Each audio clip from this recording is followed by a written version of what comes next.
అందరికీ శుభోదయం. క్రోధినామ సంవత్సరం, దక్షిణాయనం, శరదృతువు, కార్తీక మాసం, శుక్లపక్షం, నవమి, భానువాసరం. ఇవాళ స్కాంద పురాణంలోని కార్తీక మహాపురాణము 10వ అధ్యాయం తెలుసుకుందాం.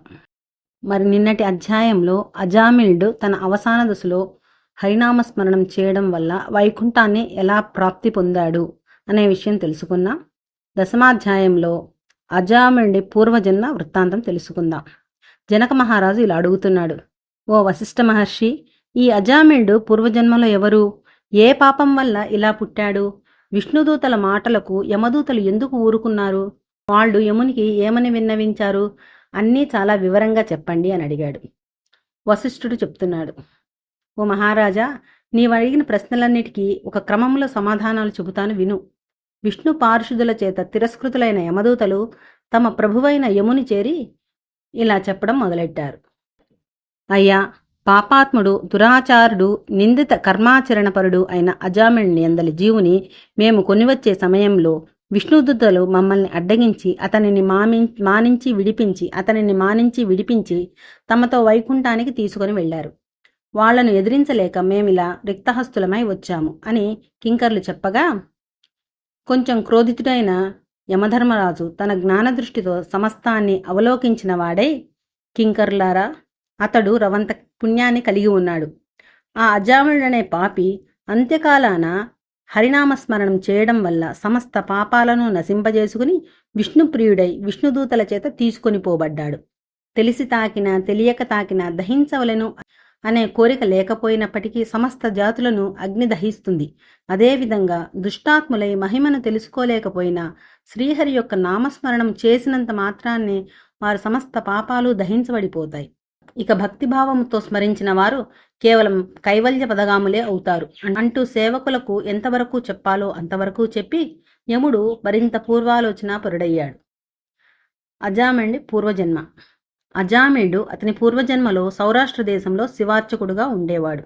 ఆ జన్మలో కూడా స్నాన సంధ్యాచరణాది రహితుడు, దైవేతర చిత్తుడు, దైవద్రవ్యాపహారి అయి ఉండేవాడు. బ్రాహ్మణుడై ఉండి కూడా ఆయుధపాణి అయి దుష్టులతో స్నేహము చేస్తూ తిరిగేవాడు. అర్చకుడు అయి ఉండి కూడా వివిధాభరణాల భూషితుడై స్వేచ్ఛా విహారాలు చేసేవాడు. చక్కగా అలంకరించుకుని స్మిత్రులతో తిరిగేవాడు. బహుభాషి అయి యవ్వనములో ఉండేవాడు. ఆ కాలానికి అదే గ్రామంలో ఒక దరిద్ర బ్రాహ్మణుడు ఉండేవాడు. అతడు దరిద్ర పీడితుడై అన్నము కొరకై పట్టణాలు పల్లెలు తిరుగుతూ యాయావార వృత్తిని అవలంబించి ఉండేవాడు. ఒకానొకసారి అతడు తనకు లభించిన యాయవార వస్తుజాలానంతటినీ మోసుకుని వచ్చి భార్యను పిలిచి, నాకు చాలా ఆకలిగా ఉంది, సత్వరమే వంట చేయి, ముందు కాసిన మంచినీళ్లు తాగి కొంచెం సేపు విశ్రాంతి పొందుతాను అన్నాడు. కాని యవ్వనముతో ఉన్న ఆ ఇల్లాలు భర్త ఎన్నిసార్లు పిలిచినా పట్టించుకోక తన ప్రియుడు గురించే తలపోస్తూ ఉండిపోయింది.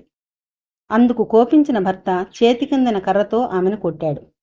తన ఆలోచనలకు అంతరాయం కలిగించాడనే కోపంతో ఆమె అతనిని పిడికిడితో కొట్టింది. అలిసిపోయి ఆకలితో ఉన్న ఆ బ్రాహ్మణుడు అందుకై పరితాపంతో ఆమెను గృహాన్ని వదిలిపెట్టి గ్రామాంతరము వెళ్ళిపోయి భిక్షాటనతో బతకసాగాడు. భర్త ఇల్లు వదిలి వెళ్ళిపోవడంతో మరింత తెగించిన ఆ స్త్రీ భర్త తెచ్చినవన్నీ సుష్టుగా మేసి, మగుడిచ్చినవన్నీ అలంకరించుకుని, మొగుడు తెచ్చిన మంచి చీరను కట్టుకుని తాంబూల చరవణము చేస్తూ ఒకానొక చాకలివాని ఇంటికి వెళ్ళి ఆ రాత్రి తనతో సంభోగించవలసిందిగా కోరింది. కాని నీతిమంతుడైన ఆ చాకలివాడు ఆమె కోరిన తప్పుడు పనికి అంగీకరించకపోవడంతో వారిద్దరికీ గొడవ జరిగింది.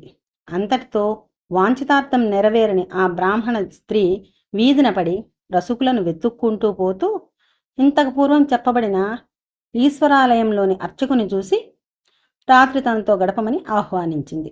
బ్రాహ్మణుడైన వీడు ఆమె పరస్త్రీ అని కూడా ఆలోచించకుండా అంగీకరించి ఆ రాత్రంతా ఆమెతో గడిపాడు. అయినప్పటికీ ఆ స్త్రీ మంచి వంశంలో పుట్టిన కారణంగా కామము చల్లారగానే తన దోషాన్ని తెలుసుకున్నదై భర్తను వెతుక్కుంటూ వెళ్ళి బతిమాలి తెచ్చుకొని అప్పటి నుంచి భర్త మాట మీరక అతనితో బ్రతకసాగింది.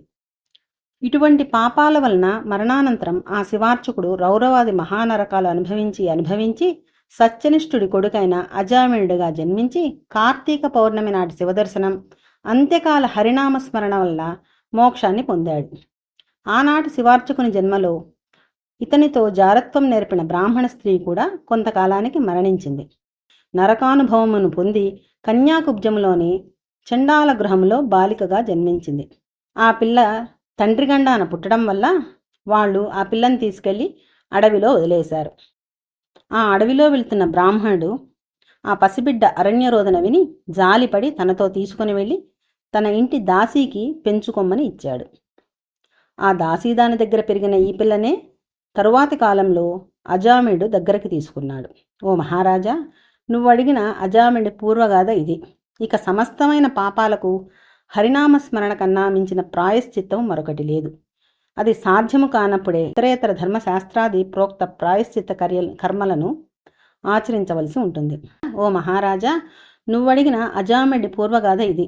సమస్తమైన పాపములకు హరినామస్మరణ కన్నా మించిన ప్రాయశ్చిత్తం మరొకటి లేదు. అది సాధ్యము కానప్పుడే ఇతరేతర ధర్మశాస్త్రాది ప్రోక్త ప్రాయశ్చిత్త కర్మలను ఆచరించవలసి ఉంటుంది. ఓ జనకనరపాల, ఎవరి జిహ్వ హరిని కీర్తించదో, ఎవరి మనసు హరిచరణాలను ఆశ్రయించదో, ఎవరి చెవులు శ్రీహరి సంకీర్తనలను ఆలకించవో వారి పాపాలు ఏ విధముగానూ నశించవు. అటువంటి అవకాశమే లేదు. ఎవరైతే ఇతర ఆలోచనలన్నింటినీ విడిచిపెట్టి మనస్సున విష్ణువునే ధ్యానిస్తూ ఉంటారో వారు తప్పనిసరిగా కైవల్యాన్ని పొందుతారు అనడంలో ఏ మాత్రం సందేహం లేదు. మోక్షాసక్తులకు మురహరి స్మరణ ఏ విధంగా సూక్ష్మ మార్గమో అదేవిధంగా కార్తీక ధర్మాచరణం అనే సూక్ష్మ మార్గము కూడా గొప్పగా పుణ్యాన్ని అందిస్తుంది, పాతకాలను పారద్రోలుతుంది. పాపాలను నశింపచేసే ఈ కార్తీక వ్రతాచరణకు మాత్రమే ఉండడం వలన ఎవరైతే ఈ దివ్యవ్రతాన్ని ఆచరించరో వారు నరక ప్రాప్తులవుతారని తెలుసుకో. పాపనాశని అయిన ఈ కార్తీక మాహాత్మ్యాన్ని శ్రద్ధాభక్తుల్లో విన్నప్పటికీ కూడా వారు మోక్షానికి అర్హులే అవుతున్నారు. అసక్తులైన వారికి పావన హృదయంతో ఈ మాహాత్మ్యాన్ని వినిపించేవాడు కూడా వైకుంఠగతుడై విష్ణువుతో కలిసి సుఖిస్తాడు. ఇది స్కాంద పురాణాంతర్గత కార్తీక మహత్యే దశమాధ్యాయం సమాప్తం. ఇవాళ కార్తీక శుద్ధ నవమి. ఇవాటి నుంచి 3 రోజుల పాటు విష్ణువు త్రిరాత్ర వ్రతం ఆచరిస్తారు. ఈ 3 రోజులు కార్తీక మాసమైన శివునికి ప్రీతికరమైన విష్ణుస్మరణం చేస్తే అది ఎంతో పుణ్యఫలాన్ని అందిస్తుంది.